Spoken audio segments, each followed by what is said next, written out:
కేవలం ఈ పథకం కోసమే కాదు కానీ ఆంధ్రప్రదేశ్ ఆల్రెడీ చంద్రబాబు నాయుడు చంద్రబాబు నాయుడు గారు ఆల్రెడీ ఫర్ సేల్ పెట్టేసినాడు. సో దాని నుంచి ఏదన్నా తీసి ఇవ్వాలి అనే ఉద్దేశం మొదటి నుంచి కూడా మా పార్టీ వాదన అదే. మేము దగ్గర ఎవ్రీ ఇయర్ ఈ పథకాలు ఈ సంక్షేమ కార్యక్రమాలు అమలు చేయాలి అంటే 70,000 కోట్ల దాకా అవుతుంది. అది ఆంధ్రప్రదేశ్ రెవెన్యూ చూసుకొని ఆదాయాలు చూసుకుంటే ఆ పథకాలు ఇబ్బంది అవుతుందనే ఉద్దేశంతోనే మేము అట్లా నోటికొచ్చినట్టు చెప్పలేదు. చంద్రబాబు నాయుడు గారు నోటికొచ్చినట్టు చెప్పి ఈరోజు ఎప్పుడైతే హామీలు అమలు చేయాలనుకున్నప్పుడు వచ్చేకల్లా రాష్ట్రాన్ని అమ్మేయాలా ఇది అమ్మేయాలా అనేది చెప్తున్నాడు. ఆల్రెడీ ఆంధ్రప్రదేశ్ రాష్ట్రాన్ని చంద్రబాబు నాయుడు తెలుగుదేశం పార్టీ కూటమి ప్రభుత్వం ఫార్ సేల్ పెట్టేసింది.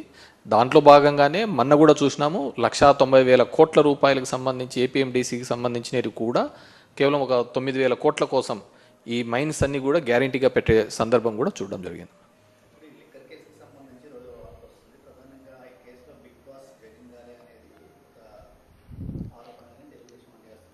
మీరు బాగా చూసినారు అంటే ఈ రెండు పత్రికలో ఈనాడు జ్యోతి పత్రికలో వచ్చే కథనాంశాలు కానీ ఇవన్నీ బాగా చూసినారు అంటే 4 to 9 వరకు కూడా రాజశేఖర రెడ్డి గారు ముఖ్యమంత్రి ఉన్నప్పుడు కూడా తెలుగుదేశం పార్టీ ఎప్పుడే కానీ తన ఏం కావాలని అసెంబ్లీలో కూడా మాట్లాడడానికి ఉండేది కాదు మ్యాటర్. ఏదో ఒక మ్యాటర్ని ఈనాడు పేపర్లో పబ్లిష్ చేసేది, అది తీసుకొని వచ్చి అసెంబ్లీలో గందరగోళం చేసే పరిస్థితి ఆ రోజు మనం చూస్తున్న సందర్భం. ఈరోజు కూడా సేమ్ అదే స్ట్రాటజీనే వాడుతోంది. ఈరోజు సిట్ అనే దర్యాప్తు సంస్థ ఎవరి చేతుల్లో నడుస్తోంది అందరికీ తెలిసినదే. సిట్ రిమాండ్ రిపోర్టు కోర్టుకు సబ్మిట్ చేయదు. సబ్మిట్ చేయకముందే ఆంధ్రజ్యోతి ఈనాడులలో కథనాలుగా వస్తుంటాయి. అది ఏ విధంగా అవుతుంది? ఒక కాన్ఫిడెన్షియల్ డాక్యుమెంటు, జడ్జి ముందర పెట్టాల్సిన డాక్యుమెంటు, ఇవి కొన్ని పేపర్లు వాళ్ళ అనుకూలమైన పేపర్లకు ఇచ్చేసి దాని మీద వాళ్ళు ఇష్టానుసారం ఒక కథనాలు చేస్తుంటాయి. ఒకసారి ఏమో అవన్నీ ఇచ్చేసినారంట, ఎలక్షన్లలో పనిచేసినారంటారు, 3,500 కోట్లకు 300 కోట్లు పనిచేసినారంట, మిగతా 2,300 కోట్లు ఎక్కడున్నాయి? ఇంతవరకు బ్యాంకులలో ఉన్న డబ్బులను సీజ్ చేశారనే ఒక పద్ధతికే చూపిస్తున్నారు తప్ప ఫలానా చోట ఇంత బల్క్గా డబ్బులు దొరికినాయి అనే పద్ధతిలో ఎక్కడా కానీ చూపించండి. ఒక నెరేటివ్ని బిల్డప్ చేస్తున్నారు. అంటే మొదటి నుంచి కూడా కింద నుంచి పై వరకు ఒకటే లైన్ తీసుకుంటారు. దాన్ని ఎస్టాబ్లిష్ చేయడానికి పదే మాట్లాడుతున్న సందర్భం చూసాను తప్ప ఈ పేపర్లలో వచ్చే కథనాల ఆధారంగానే చేసుకుంటా పోతా అంటే ఇంకెవడే కానీ ఉండలేరు అనమాట. నేను ఇంతకుముందు చెప్తున్న విధంగానే జడ్జి దగ్గర ఉండాల్సిన రిపోర్టు, సిట్ కాన్ఫిడెన్షియల్గా మెయింటైన్ చేయాల్సిన రిపోర్టు ఒక వారం ముందరే ఈ రెండు పేపర్లలో ఏ విధంగా వస్తున్నాయి? వీళ్ళు ఎవరైతే దోషిగా చెప్తారో అతన్ని పేపర్లలో వచ్చే దోషిగా చెప్తారో అదే సిట్ రిపోర్ట్లో వస్తుంది. ఇంకెక్కడుందంటారు దీంట్లో? సో ఈ సిట్కి ఏమాత్రం క్రెడిబిలిటీ లేదు. ఖచ్చితంగా పెట్టే దొంగ కేసులే. మీరు బాగా చూసినారు అంటే ఇప్పుడు ఏవైతే ఉన్నాయో ఈ లిక్కర్కి సంబంధించి, డిస్టిలరీస్కి సంబంధించి ఏ డిస్టిలరీ కూడా జగన్మోహన్ రెడ్డి వైఎస్ఆర్ కాంగ్రెస్ పార్టీ ఉన్నప్పుడు మేము ఎవరు పర్మిషన్ ఇవ్వలేదే. ఆ డిస్టిలరీస్ పర్మిషన్ ఇచ్చినదంతా చంద్రబాబు నాయుడే. మరి సరే డిస్టిలరీస్ నుంచి ఈ విధంగా అవకతవకలు జరిగినాయి, బలవంతంగా ఉన్నారు. సో దీనిలో డిస్టిలరీస్ కూడా భాగస్వాములు అయినప్పుడు వాళ్ళ మీద ఎందుకు కేసులు పెట్టలేదు? ఈ మందు సరఫరా చేసిన ఆల్ ది డిస్టిలరీస్ వీళ్ళ మీద ఎందుకు కేసులు పెట్టడం లేదు? సో దీన్ని ఏదో విధంగా ఎస్టాబ్లిష్ చేయాలని కొంతమంది ఆఫీసర్లను బెదిరించి వాళ్ళని అప్రూవల్ అని ఏదేదో కథనాలు చూస్తున్నాం. డెఫినెట్గా చట్టం ముందు ఉండేది, ఆ చట్టానికి అనుకూలంగా చట్టం ముందర నిలబెట్టి ఖచ్చితంగా మేము ఫైట్ చేస్తాము. ఖచ్చితంగా నిర్దోషులుగా ఈ కేసుల నుంచి అందరూ బయటకు వస్తారు.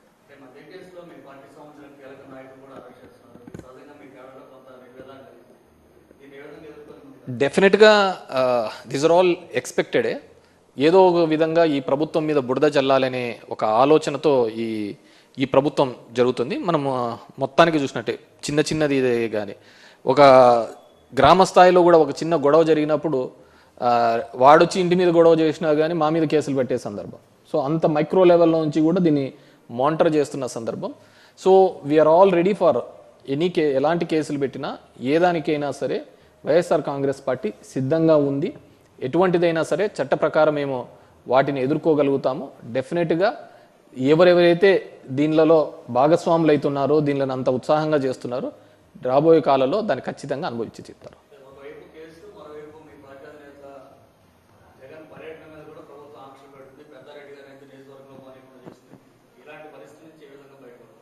డెఫినెట్గా వీఆర్ ఫైటింగ్ కదా. మా చిన్నాన్న కూడా ఫైట్ చేస్తున్నాడు, వెళ్తున్నాడు. మళ్ళీ పోలీసులు కోర్టుకు వెళ్ళాము. ఎంత దౌర్భాగ్యమైన పరిస్థితి అంటే కోర్ట్ హ్యాస్ గివెన్ గైడ్లైన్స్, మీరు ఈ విధంగా చేయండి అని చెప్పేసి. డెమోక్రటిక్ సిస్టంలో ఈ విధంగా పోండి అని చెప్పినా కానీ అక్కడ ఉన్న పోలీసులు అది చేయలేకపోవడం జరిగింది. మేము కంటెంప్ట్కి కూడా వేయడం జరిగింది. That's before the court, maybe 23rd 24th ఎప్పుడు అని చెప్పారు. అది వచ్చిన తర్వాత దాని మీద కూడా మేము తీసుకోవాలి.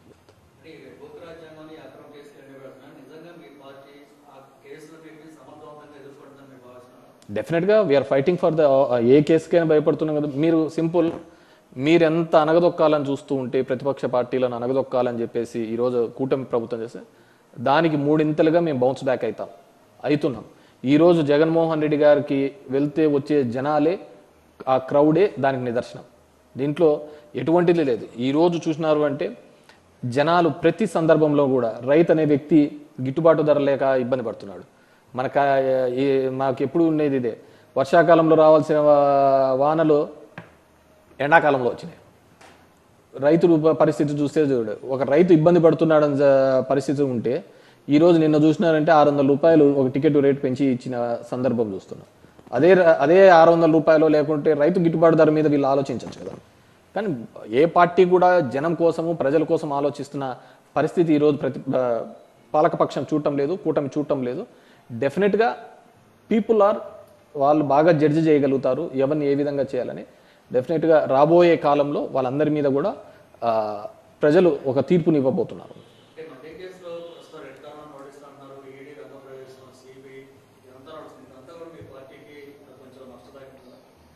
నేను ఒక చెప్తాను, మా పార్టీ ఎస్టాబ్లిష్ అయినదే ఒక డిఫరెంట్ సినారియోలో అయినది, మిగతా పార్టీస్ లాగా కాదు. మా నాయకుడిని 16 నెలలు జైల్లో పెట్టారు. ఆస్తులు అప్పుడు కూడా ఈడీను సిబిఐ సోనియా గాంధీ గారు సీజ్ చేశారు. మీ బౌన్స్ బ్యాక్ కదా, ఎన్నికి రిటర్న్ అయినాం కదా. సేమ్ ఇంతకు 3 ఇంతలుగా రిటర్న్ అవుతాము.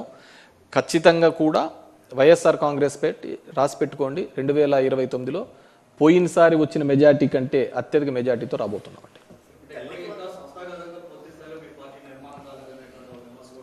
సంస్థాగతంగా నిర్మాణం కాకపోవడానికంటూ ఏంది నాకు అర్థం కావటం లేదు. ఇప్పుడు సంస్థాగతంగా లోకల్ బాడీస్లలో చూస్తారంటే సంస్థాగత నిర్మాణమైనాం కాబట్టి మేము పోటీ చేసి అన్ని గెలవడం జరిగింది. సంస్థాగతంగా 40 ఏళ్ళ చరిత్ర ఉన్న తెలుగుదేశం పార్టీ మన లోకల్ బాడీస్లలో ఫ్రీ హ్యాండ్ ఇచ్చినా కూడా పోటీ చేయలేని పరిస్థితి, అంతటి దౌర్భాగ్యమైన పరిస్థితి. మేము గెలిచిన వాళ్ళని బీక్కొని మళ్ళీ వాళ్ళు సంబరపడుతున్న పరిస్థితి.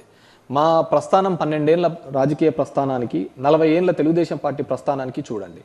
ఒక జగన్మోహన్ రెడ్డి మేమే అంత బలహీనంగా ఉండింటే, మేమంత బలహీనమైంటే అంతమంది కలిసి రావాల్సిన అవసరం ఏముంటుంది చెప్పండి.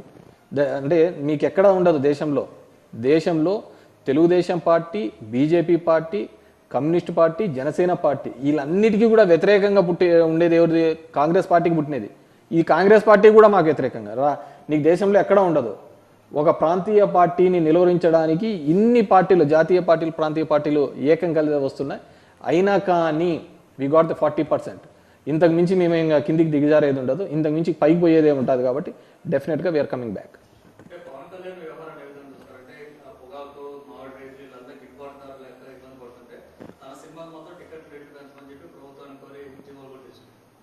పవన్ కళ్యాణ్ తన మీటింగ్స్లోనే చెప్పాడు, హీఈస్ నాట్ అడ్మినిస్ట్రేటర్, నేను పాలన చేయలేను, పాలనకు పనికిరాను, నేను ఏదన్నా ఉంటే గలాటలు చేయడానికి పోరాడడానికి మాత్రమే పనికొస్తానని చెప్పేసి చెప్పడం జరిగింది. అతన్ని ఒక టూల్గా, ఒక ఆయుధంగా మాత్రమే తెలుగుదేశం పార్టీ వాడుకోవడం జరిగింది. సో అడ్మినిస్ట్రేషన్లో అతనే చెప్పడం జరిగింది తన రోల్ ఏమీ లేదు అని, ఏదన్నా కానీ పోరాటాలు దానికి అని చెప్పేసి. సో తన గొంతును, తనకున్న ఆ సినిమాకున్న క్రేజ్ని మాత్రమే తెలుగుదేశం పార్టీ వాడుకొని ఆ రోజు సక్సెస్ కావడం జరిగింది. ఈరోజు పవర్లో ఉన్నాడు కాబట్టి తెలుగుదేశం పవన్ కళ్యాణ్ యొక్క బలహీనత కూడా వాళ్ళ నమ్ముకున్న ఫ్యాన్స్కి వాళ్ళందరికీ కూడా అర్థమైంది. కాబట్టి డెఫినెట్గా హీఈస్ గోయింగ్ టు బి జియో. ఇలా చాలామంది అన్నారు, వచ్చాము. డెఫినెట్గా కూడా రేపు కూడా రాబోతున్నాము.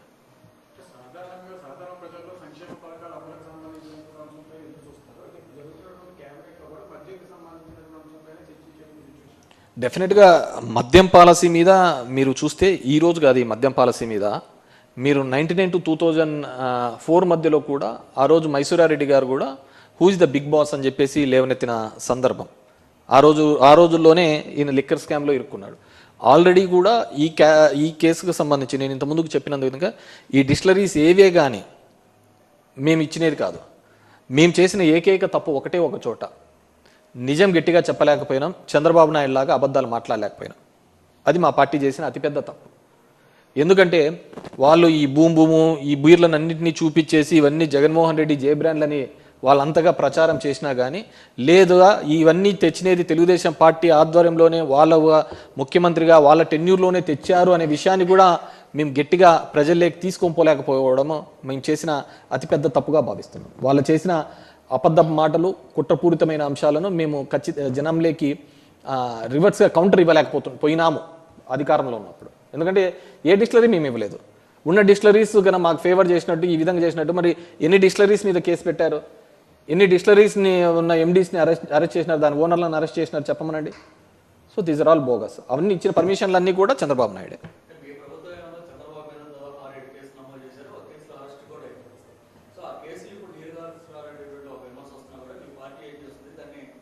డెఫినెట్గా వీఆర్ లీగల్ బ్యాటిల్ చేస్తున్నాం. ఇప్పుడు వాలంటీర్ల మీద పట్టిన కేసును కూడా వాళ్ళు ఏదో రివిజన్ పిటిషన్ వేయడం జరిగింది. చంద్రబాబు ఆ రోజు పవన్ కళ్యాణ్ 30,000 మందిని కిడ్నాప్ చేసినాడని చెప్పేసి, ఇవి చేసినారు, అమ్మాయిల్ని చేసినాడనే ఒక అంశం మీద వాళ్ళ నేవనెత్తిన దాని మీద కూడా మేము కౌంటర్ వాళ్ళ ఆ కేసును తీసేయాలని చెప్పేసి వేయడం జరిగింది. లేదు మళ్ళీ దాని మీద కోర్టుకు అప్పీల్ చేయడం. డెఫినెట్గా లాలో ఉన్న ఏ అవకాశాన్ని వదలకుండా ఖచ్చితంగా మేము కౌంటర్ చేస్తామండి.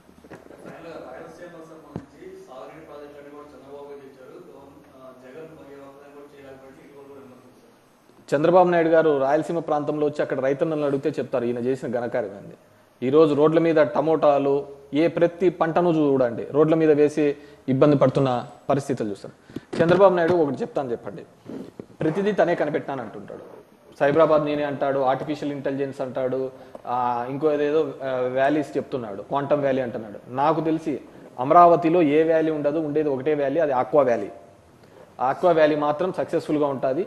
మనము ఏదైనా కానుంటే ఈ చిన్న చేపలను తీసుకొని వచ్చి అక్కడ చేపల పెంపకం చేస్తే డెఫినెట్గా మంచి రిజల్ట్స్ వస్తాయని చెప్పేసి నేను అనుకుంటున్నాను. అంతకు మించి ఆ అమరావతి అనే ఇతను పెట్టిన దీంట్లో ఎటువంటిది కూడా పురోగతి ఉండదు.